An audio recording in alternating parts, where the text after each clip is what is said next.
Okay, so we're picking up where we left off at. This is part 2 of Lost Memories demo. So I changed the name and everything because it was kind of weird. So this is usually the go-to name I go for when I play these type of games. You say that to yourself as you drop your backpack on the floor. You head straight into bed, and in no time you fall into a deep slumber. Usually it takes me like 2 hours to fall asleep, honestly. You hear an unrelenting knock at your bedroom door. Who is it? And how did they get into my apartment? Panic takes over you as you cautiously approach the door. Try to let me in. I've been waiting long enough. I'm pretty sure that's Ryker or Aaron. I don't know. Your eyes widen as you recognize his voice. Aaron? You say surprised as you open the door. Finally, why did you make me wait so long? I don't understand. Why are you in my apartment? How did you even get in? The bear slowly looks at your body, looking up and down as he comes closer with a longing expression. You feel the soft touch of his paw on your face as he strokes it gently before leaning in. Oh, okay. And kissing you on the lips. In response to this, you recoil and begin to stammer. Aaron? What are you doing? Isn't it obvious? Well, yeah. That's pretty obvious. You take a few steps back as your face becomes red. You put your hand to your lips in shock. I know that. But why, all of a sudden? A grin appears on Aaron's face as he closes in the distance between you. Come on, Charlie, don't play dumb. I know you want this. You say nothing and look down, but he grabs your chin with his hand and brings your eyes back to him. Don't you? He chuckles and moves forward with his eyes locked on yours. You feel your heart pounding in your chest as his lips get closer.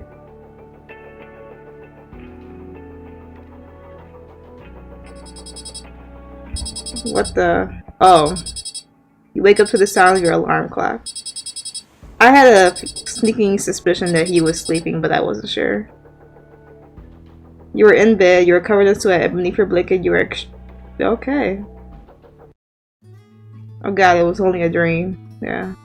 I figured because it was kind of like random. You clumsily get out of bed and put your alarm to sleep. You begin to groan and close your eyes at the thought of the dream you just had. You don't need to see your reflection, you know the color of your face at the moment. I need a cold shower to make this guy die down. You take a towel and change of clothes, and you head to the bathroom.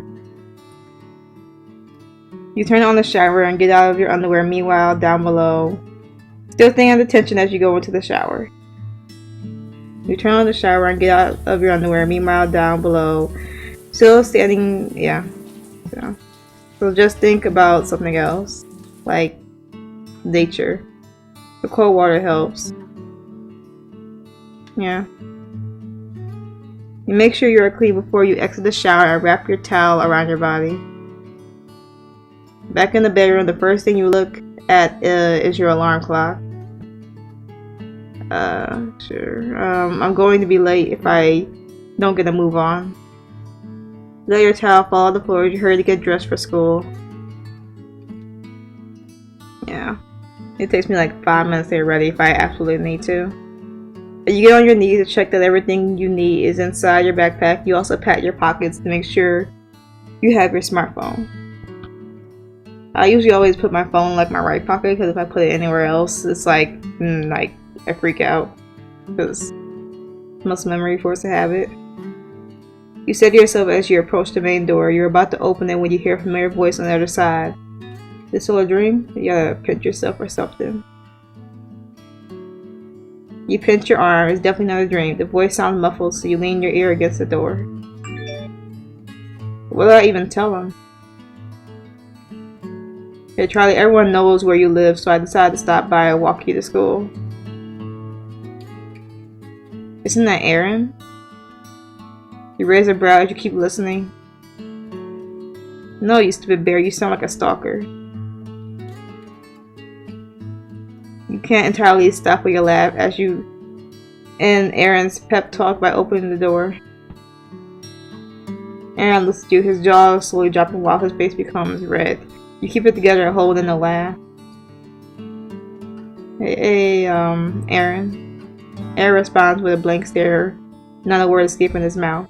You scratch the top of your head. Hi, anybody home? You wave your hand in front of his face, blinking. His face snaps back to reality. Oh, hi, Charlie? And no bears to blush. What are you doing around here? Bracing your sides as you laugh uncontrollably, you can't stop the pain from being so short of breath. I'm sorry. Aaron glared at you. He raises his eyebrow as you take a deep breath before speaking again. Aaron, this is my apartment. What do you think I'm doing here? You say while you wipe a couple of tears away from your eyes. Realization strikes him. A few seconds later, he covers his mouth with his paw. I don't even know why I asked that. You were still snickering. Never mind, what are you doing around here? I was just passing by is all. You cross your arms, you know he wasn't just passing by. We are on the 3rd floor of my apartment, why would you pass by here? Unless you're going to see someone next door. You notice I'm taking a long breath and exhale, probably trying to relax. Alright.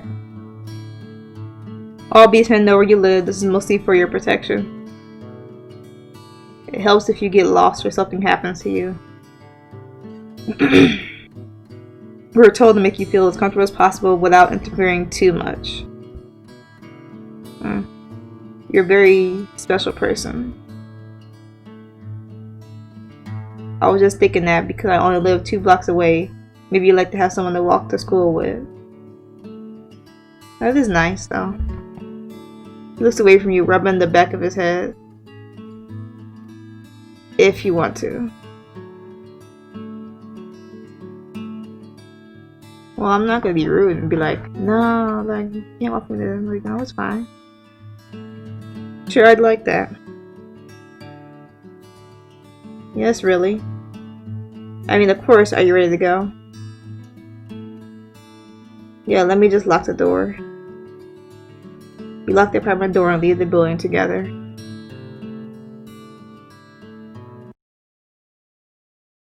So you still remember nothing of your past? No, nothing at all. It is a strange thing, really. Everything in this world looks familiar to me. Maybe this is all just one big dream. Possibly. Maybe your world looks somehow similar to ours. That's a possibility, I guess.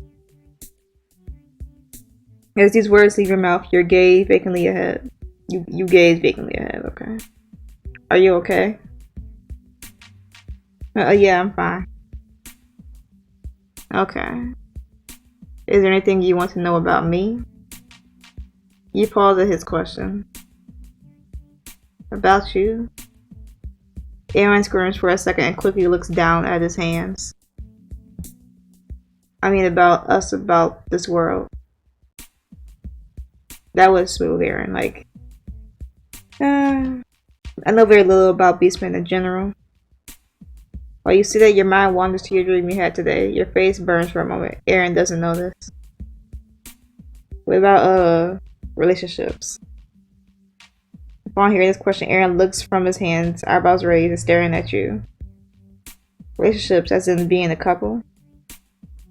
You scratch your neck, feeling a bit embarrassed. Yeah. Well, he proceeds to rub his left arm as he looks down. We just pick someone we like and that's it, really. That sounds too simple.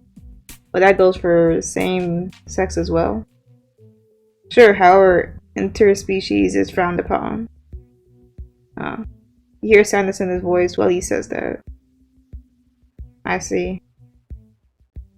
The rest of your walk to school is filled with an awkward silence. Neither of you speak until you reach the building. Both of y'all are like not being smooth at all. As you both approach the entrance, a brown bear steps in front of you. You look at him for a moment and remember his name being Trevor. Bear is easily a half foot taller and wider than Aaron. Just look at the two of you. Aaron quickly pushes you behind him. I thought I made myself clear yesterday. Leave him alone. Watching these two, you feel the tension rise, and you also notice Aaron's paws clenched into fists. Aaron, you really hit rock bottom. Trevor exhales. You need to stay with your own kind, not with this. He says, pointing at you. He is my friend, and we are almost late for class, so if you'll excuse us. Aaron places a hand on your back and guides you around Trevor. You stay silent. I wanted to feed the fire. This isn't over, Aaron. You hear me? Sure. Aaron doesn't respond and keeps his hand on your back until you are both in the building. Yeah, I can tell. Aaron turns his attention to you as you slowly reach the classroom. He's just jealous. He says, winking. And comment catches you unprepared and you blush as your mind wanders back to the dream you had about him. He has nothing to be jealous about. I don't know. People express jealousy and shit. They express it differently. You say while looking away and entering the classroom.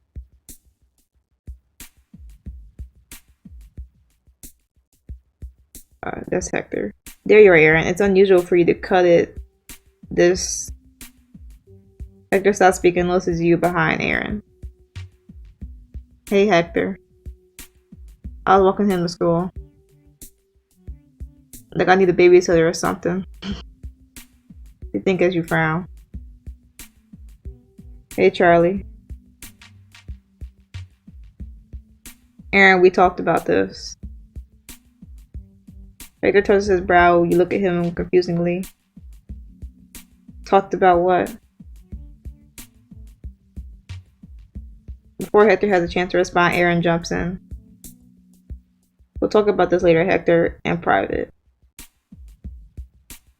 Hector shakes his head and goes to his seat. Aaron about to do the same when you pull on his arm. What was that all about? He didn't look happy to see me with you. Have I done something wrong? Well, you're different, so that's all you really can do, honestly. Your eyes dart between the two beards as you ask. Aaron puts his paw on your shoulder and squeezes gently. Of course not. He's not upset with you. With that, he takes his seat, and shortly after, you do the same. You pay little attention to your lesson. Your chin is resting on your fist, and your mind keeps wandering. I can't stop thinking about that dream. Am I... Well, it's possible. You look to your left and steal a glance at him. No, it can't be. I mean, he's not even human. True. You bring your hands up and cover your face. Try to be rational, Charlie. Do it for your own good. You lower your hands and look at him again, but this time you are caught in the act. You see Aaron giving you a heartfelt smile before you whip your gaze back to the front of the class. Returning to pay attention, your cheeks are on fire. Okay, it isn't so bad. You just have a crush on a bear. Nothing wrong with that, right? Sure. You begin to scratch the top of your head with both hands, and suddenly you smack them on the desk, drawing the attention of the entire class. You don't realize what you have done until the professor speaks up. Charlie, is everything okay? Reality immediately sinks in, and your face now set aflame, glows red as you stand up and find yourself at the center of everyone's attention. Yes. I would just say I was like asleep or something and caught myself. I'm sorry, I just have a bit of a headache. You can go to the school infirmary if required. Well, I think I'm fine now, thanks. Very well then. The professor gives you one more look before he resumes his lesson. You sink in your chair amidst the stares of those around you.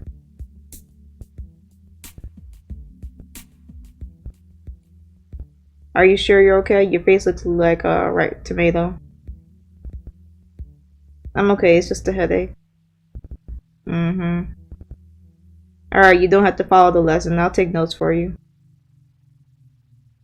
Just rest on your desk. I'm fine, Aaron. There's no need for that. I will just rest on my desk. You take notes for me. As long as you don't have chicken scratch. Just do it. It's not a big deal. Aaron, pay attention to the lesson. He's trying. Mind your own business. Guys, you both need to chill. This isn't helping my headache any. They glance at you for a moment and fall silent. The lesson is eventually over. You didn't take any notes, but you're more relaxed now. Here, you can copy my notes. Aaron hands you his notebook. Thanks, I'll give it back to you tomorrow, okay? Yeah, that's fine. Are you hungry? I could eat. I didn't have any breakfast this morning. Shall we go to the cafeteria? There's a cafeteria nearby. Why don't we go there instead? A cafe nearby. Why did I say cafeteria twice? You should just go to the cafeteria, Aaron. Hector is standing in front of you two, his arms crossed on his chest. Charlie knows very little of this world. I just want to show him some more. Hector shakes his head and sighs. Beastmen aren't used to seeing him around. Isn't it safer here at school? Come on, Hector. I'll be there with him. What do you say, Charlie? I'll side with Aaron. I don't know who Hector is. He's a freshman. I don't think anyone is going to hurt me. No one should. So yeah, I like to go to the cafe. Fine, just please be careful. You will. I'm sure Aaron will keep an eye out for me. Yeah, hopefully. You two have fun, and Aaron? Yeah. We're gonna have that chat after school.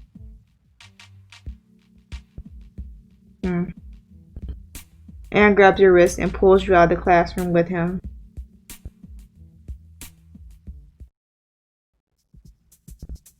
It's only a short walk to the cafe. You look at the place for a few seconds. It's almost like it reminds you of something, but your brain cannot quite grasp it. Because I invited you, lunch is on me. Thanks, Aaron. Joke's on you, though. What do you mean? I have no money. You have to pay anyway. But you do have money. Don't you think I would know that? You want to check my pockets? That's not what I meant. Check your... It's a Beast Bank app? You raise a brow and stare at him in silence. Just do it, you'll see. Reach for your smartphone. Scroll to the apps, but you don't find the Beast Bank. You wave your phone in front of his face. See, I don't have that app.